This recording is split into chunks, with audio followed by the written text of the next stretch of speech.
In 1961, a single trial was about to change the world's perspective on the most horrendous crime in human history. What if I told you that after World War II, some of the most notorious Nazi war criminals didn't face justice?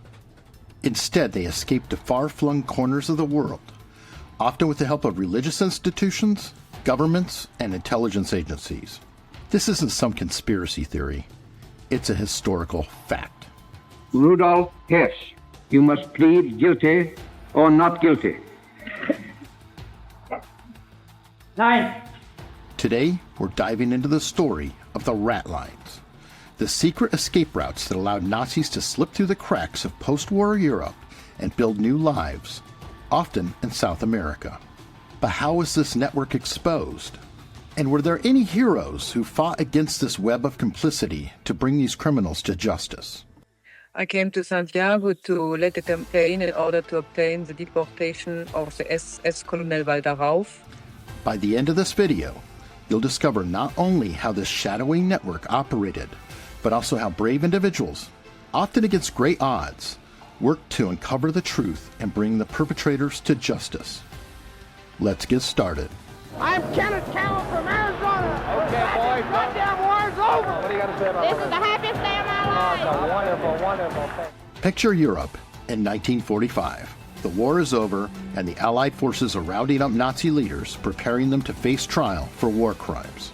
The Nuremberg trials are about to begin, and the world is ready to hold these men accountable for their horrific actions. Nuremberg, Germany, once the shrine city of the Nazis, ravaged by the war Hitler launched on the world, ironically the scene of the final chapter of his Partners in Conquest. But not everyone is willing to face the consequences. Many high-ranking Nazis, especially those who knew they were guilty of atrocities like genocide, torture, and forced labor, realized they had two options: surrender and face likely execution, or disappear. And disappear they did. Using a network of covert escape routes that became known as Ratlines, these war criminals evaded justice. And new evidence shows that some surprising groups helped the Nazis and their collaborators escape to a life of freedom, either by mistake or by design. But how exactly did this system work? And who made it possible? The success of the Ratlines relied on a network of powerful figures across Europe and beyond. First, let's talk about Argentina. Under the leadership of President Juan Perón, Argentina became a key destination for Nazi fugitives. Buenos Aires, nearly 2 million members of the pro-Perón General Labor Confederation stage a mammoth rally. Perón, who admired European dictators like Hitler and Mussolini, saw an opportunity to attract skilled professionals and former military personnel from Europe to strengthen his own government and economy. With Argentina's help, Nazis could disappear into the vast expanse of South America. Do you have any memory of any other German families that had Nazi connections? Y sí, había mucha gente alemana. But Perón wasn't the only player in this game.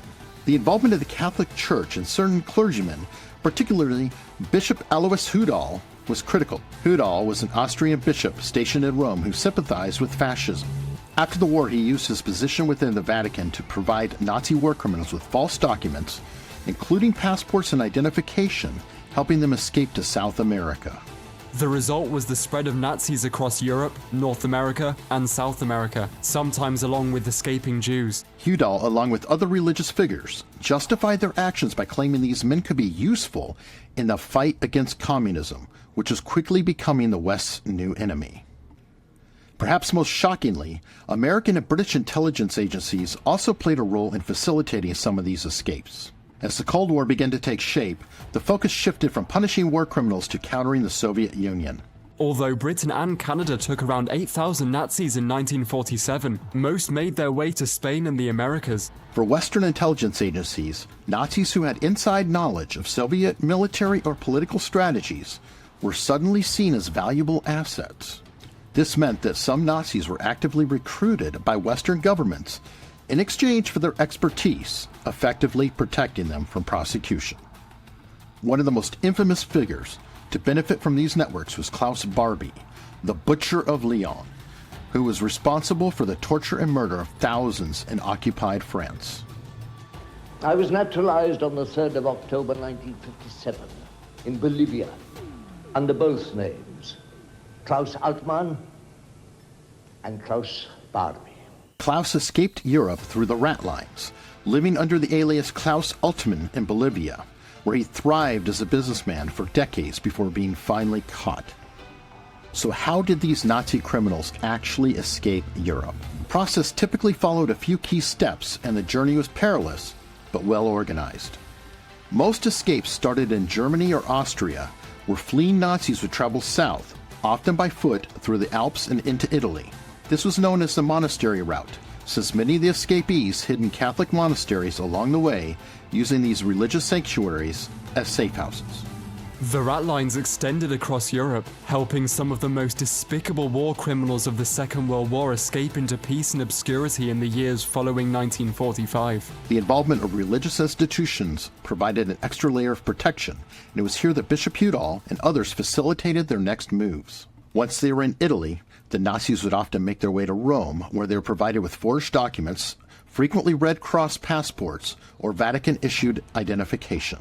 These papers were crucial, as they allowed the fugitives to blend in with displaced persons or refugees. With their new identities in hand, they could then board ships bound for South America. Argentina, Chile, and Brazil became the primary destinations. The concentration camp commander and mass murderer Franz Stangl was escorted to the Vatican and personally met by Bishop Alois Karl Hudar, who saw Stangl off to Syria and eventually Brazil. All countries with governments that at the time were either sympathetic to fascism or eager to accept skilled immigrants.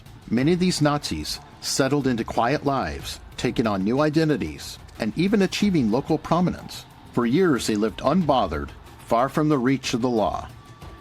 Porque mi papá estaba en el centro y alrededor todo eran gente de Alemania. Todos los que vinieron de Alemania y se radicaron allá. Ratlines remained largely secret for years, but slowly the truth began to come to light. The exposure of these escape routes is owed in large part to the dedication of Nazi hunters and investigative journalists, many of whom worked tirelessly, often at great personal risk, to track down these war criminals and bring them to justice. One of the most famous of these Nazi hunters was Simon Wiesenthal. He is responsible for bringing to justice more than 1,100 war criminals around the world. A Holocaust survivor who made it his life's mission to track down and expose Nazi war criminals who had evaded justice. Wiesenthal's meticulous research led to the capture of several key figures, including Adolf Eichmann, one of the chief architects of the Holocaust. Eichmann had escaped Argentina using the Ratlines and lived there under a false name for over a decade before being captured by Israeli Mossad agents in a daring operation in 1960. His capture and subsequent trial were a turning point in the global pursuit of justice for Nazi war criminals. Another key figure in exposing the Ratlines was Beate Klarsfeld, a French-German journalist and activist who, alongside her husband Serge, dedicated herself to uncovering the fates of Nazi officials and collaborators. And for this reason, I tried to mobilize the opposition. I had already contacts with the leaders of the opposition, and they made statements in the sense that a man like Ralph has not to stay in Chile. The Klarsfelds were instrumental in tracking down figures like Klaus Barbie, who had been living a comfortable life in Bolivia. Barbie was finally extradited to France in 1983, where he was tried and sentenced to life imprisonment for his crimes. Klaus Barbie is hereby accused of having in 1943, in Lyon and elsewhere on French territory, committed crimes against humanity.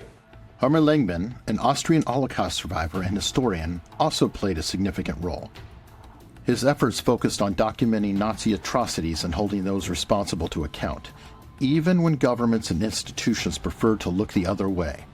Langmann was a founding member of the Auschwitz Committee, which sought to keep the memory of the Holocaust alive and continue the fight for justice. As the Ratlines were exposed, so too was the controversy surrounding the organizations and governments that had helped Nazi war criminals escape. The Catholic Church, and particularly the Vatican, has faced significant criticism for its role in aiding some of these men. While some church officials claimed that their actions were driven by a desire to protect anti-communists, others believe that it was a grave moral failure to help individuals who had committed atrocities. The Vatican had a hand in sending thousands of Adolf Hitler's henchmen to a peaceful post-war life. Similarly, The involvement of Western intelligence agencies has been a source of long-standing ethical debate. Was it justifiable to protect former Nazis because of their potential value in the Cold War? Many argue that these actions undermine the very principles of justice that the Allies had fought to uphold during the war. The Ratlines and the efforts to expose them have left a lasting mark on history. The sheer scale of complicity, from governments to religious institutions, shows just how difficult it can be to balance geopolitical interests with moral responsibility. However, the heroes of this story, people like Simon Wiesenthal and Viete Klarsfeld, remind us that even in the face of overwhelming odds, justice can still be pursued. The exposure of the Ratlines also changed the way the world viewed post-war justice. I think a lot of Canadians are reflecting on it right now. And in the meanwhile, those in Canada who did commit war crimes have something to think about too. It underscored the importance of vigilance, not just in times of war, but in the aftermath when those responsible for crimes against humanity might otherwise escape. The story of the Ratlines is a powerful reminder that history is not just a collection of events, but a complex web of actions and consequences. It teaches us about the dangers of unchecked power and the importance of individuals who stood up even when the odds are against them. If you found this story compelling, don't forget to like and subscribe, and let us know in the comments what other untold histories you'd like to learn more about.